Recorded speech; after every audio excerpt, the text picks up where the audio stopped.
have smoked barbecue chicken wings on the menu tonight, and I'm gonna show you how to cook these in your air fryer. I'm gonna go ahead and season our chicken. I'm gonna be using SPG, which is one of my favorites. It's just salt, pepper, and garlic powder, and then this is smoked paprika.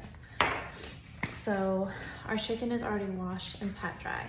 So now it's time to go ahead and season them up.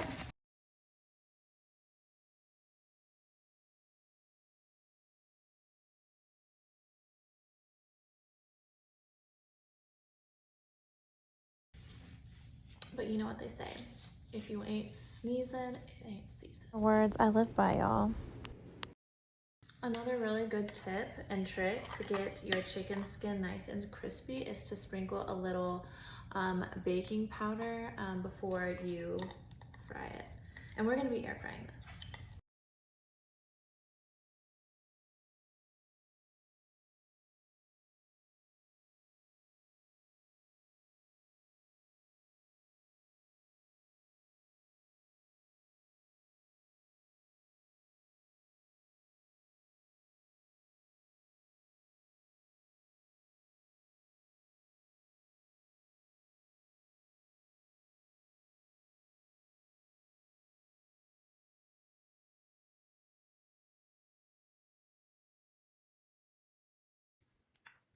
And there you have them.